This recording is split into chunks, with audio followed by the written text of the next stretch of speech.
很多顾客也会要求送货嘛，就是然后如果说请人去送的话，本来利润就少，请人去送的话，那又是一笔开销，就不划算。我是初3的时候，我第一次陪我父亲去搬冰箱的时候，当时是一个不是那么重的，然后自己试了一下，觉得重量是自己能接受的，然后从那个时候开始就已经开始在帮我父亲做这个事儿了。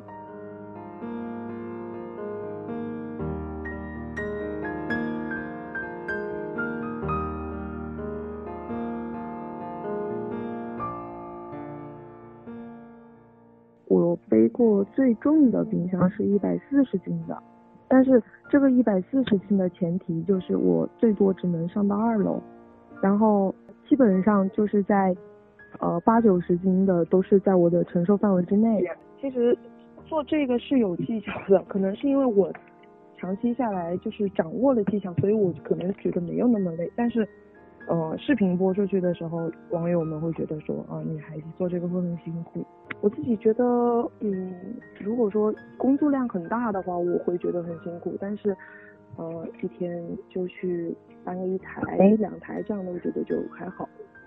因为我从6年之前在做这个事情，应该有1000台1000多台这样的。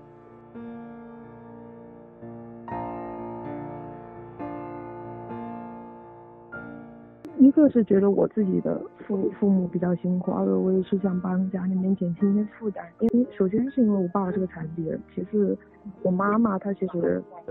我爸我妈他们做这一行就比较辛苦。然后我从小就是在这样的家庭环境下长大，我看着他们俩每天早出晚归，然后有的时候甚至是说一天都吃不上一顿饭，就是我自己是很心疼的，我都没有想过会因为这件事情引起大家的关注，我自己是我没有想到的。所以当我看到那些评论的时候，其实我最多的不是骄傲，是感动吧。这件事情对于我来说是一件真的就是很平常的事情。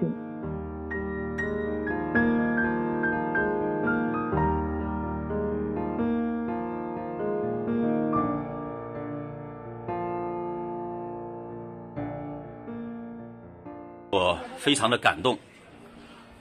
也非常的欣慰。我有这么一个乖巧懂事的女儿，在这里我想对我女儿说，今后的路很长，希望呢，首先呢，希望你能够健康的成长然后呢，在学校要努力读书。